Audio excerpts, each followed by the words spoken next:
हम 6 क्लास का lesson the banyan tree का पार्ट 3 करेंगे। इससे पहले के दोनों पार्ट के लिंक आपको डिस्क्रिप्शन में मिल जाएंगे। अब तक हमने पढ़ा था कि लेखक जो है वो अपने दादा दादी के घर पर सबसे पुराने बरगद के पेड़ पर बैठता है। वहाँ उसे एक सांप और नेवले की लड़ाई दिखाई देती है और उसी लड़ाई का वर्णन जो है ये पार्ट 3 में हम करेंगे। तो शुरू करते हैं part 3। Moving forward quickly until he was just within the cobra's reach, the mongoose made a pretended move to one side. Moving means बढ़ते हुए, फॉरवर्ड मीन्स आगे की ओर। तेजी से आगे बढ़ते हुए जब तक कि सांप की पहुंच के अंदर नहीं पहुंच गया, नेवले ने एक ओर हटने का बहाना किया या दिखावा किया। प्रिटेंड मीन्स दिखावा करना या बहाना करना। Immediately the cobra struck, immediately means तुरंत, कोबरा मीन्स सांप ने, स्ट्रक मीन्स आक्रमण या हमला कर दिया। His great hood came down so swiftly that I thought nothing could save the mongoose. Swiftly means तेजी से, hood means फन। उसका जो बड़ा फन था इतनी तेजी के साथ नीचे आया कि मैंने सोचा, I thought nothing could save the mongoose, तो मैंने सोचा कि नेवला जो है वो नहीं बच सकता था। But the little fellow jumped neatly to one side and darted in as swiftly as the cobra, beating the snake on the back and darting away again out of reach. लेकिन नेवला जो बहुत ही सफाई के साथ एक और हट गया और सांप तेज गति से आगे बढ़कर उसने सांप की पीठ पर जो है काट लिया और फिर उसकी पहुंच से बाहर चला गया। मीन्स नेवले ने झपट कर जो है पीछे से सांप की पीठ पर काट लिया। At the same moment the cobra struck, और उसी पल जो है सांप ने भी जो है हमला किया। द क्रो एंड मैना hurled themselves at him only to coil heavily in mid air, और केवल जो कौवा और जो मैना उस पर झपटे और बीच हवा में एक दूसरे से टकरा गए और एक दूसरे को भला बुरा जो है वो कहने लगे। Shrieking insult at each other, they returned to the cactus plant. A few drops of blood glistened on the cobra's back. Means वो दोनों जो है एक दूसरे से टकराए और एक दूसरे को भला बुरा कहने लगे। फिर कहते वो जो है नागफनी के पौधे के पास आ गए और सांप की जो पीठ पर खून की कुछ बूंदें जो हैं वो चमक रही थी। The cobra struck and missed, सांप जो है वार किया उसने और लेकिन वो चूक गया। मिस्ड मीन्स चूक गया। Again the mongoose sprang aside jumped in the bait, और दोबारा जो है नेवला एक बार फिर उसने छलांग लगाई और एक तरफ हट गया। जंप्ड इन एंड बीट, उछल करके जो है उसने फिर से जो है आक्रमण कर दिया। Again the birds dived at the snake, bumped into each other instead and return shrieking to the safety of the cactus, और जो दो पक्षी थे वो एक दूसरे से टकरा गए और शोर मचाते हुए, कैक्टस मीन्स नागफनी का जो पौधा होता है, पौधे के जो है सुरक्षा में चले गए। मीन्स उस पौधे के पीछे छुप गए या चले गए। The third round followed the same course as the first but with one dramatic difference, और जो उनकी जो लड़ाई का तीसरा दौर था वो पहले दौर की भांति चला और उसमें एक नाटकीय, ड्रामेटिक मीन्स नाटकीय, डिफरेंस मीन्स परिवर्तन, जो उसमें नाटकीय परिवर्तन आ गया।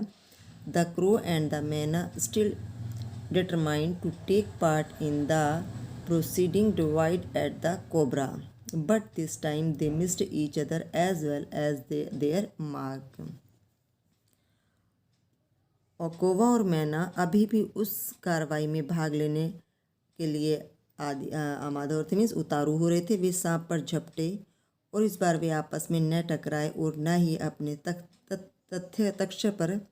लक्ष्य पर जो है आक्रमण कर सके। The myna flew on and reached the its perch, मैना उड़ गई और अपनी जो है पर्च मीन्स होता है टहनी, जहाँ पर वो बैठती है, अपनी टहनी पर या अपने ठिकाने पर वो पहुँच गई।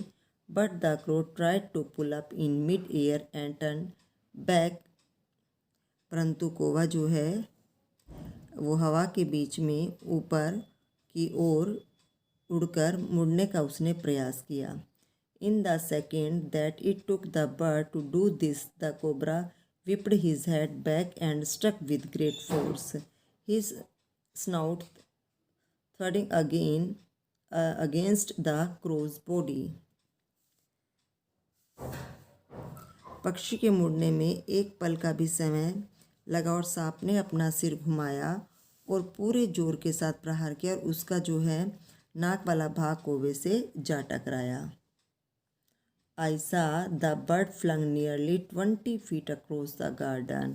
मैंने देखा कि पक्षी को बगीचे में लगभग 20 फुट दूरी पर जाकर मैंने उसको गिरते हुए देखा। It fluttered about for a while, then lay still. वह थोड़ी देर के लिए फड़फड़ाया लेकिन फिर वो शांति से लेट गया। The manna remained known on the cactus plant, and when the snake and the mongoose returned to the flight, very wisely decided not to interfere again. मैना नागफनी के पौधे पर बैठी रही और जब सांप तथा नेवला पुनः लड़ने लगे तो उसने बहुत समझदारी पूर्वक लड़ाई में दखल न देने का उसने निर्णय ले लिया। The cobra was weakening and the mongoose, walking fearlessly up to it, raised himself on his short legs and with a lightning snap had the big snake by the snout. सांप जो है कमज़ोर पड़ता जा रहा था और नेवला निर्भय होकर उसके पास जाने लग गया था और नेवले ने स्वयं को अपनी छोटी टांगों पर खड़ा कर लिया और फिर बिजली की गति से उसने सांप को उसकी नाक के पास जो है जोर से उसको पकड़ लिया।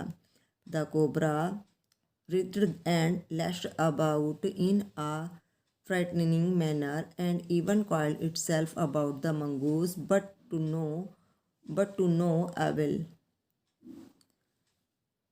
सांप छटपटा गया और भयानक तरीके से अपने शरीर को पटकता रहा यहाँ तक कि उसने नेवले के शरीर को पर भी लपेटा डालते मीन्स उसने नेवले के शरीर को भी लपेट लिया।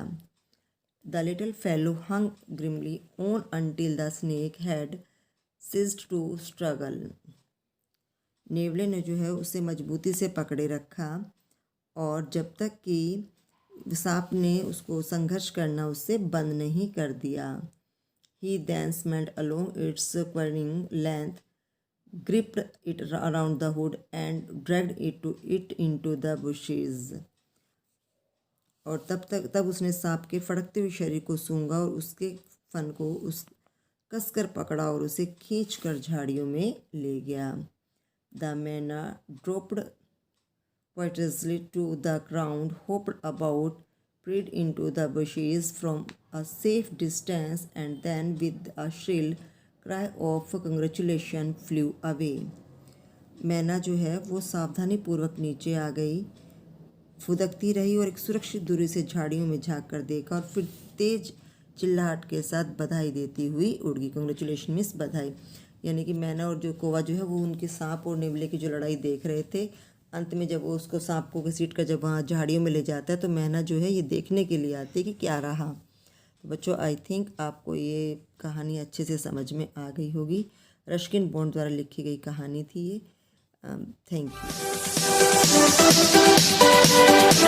यू।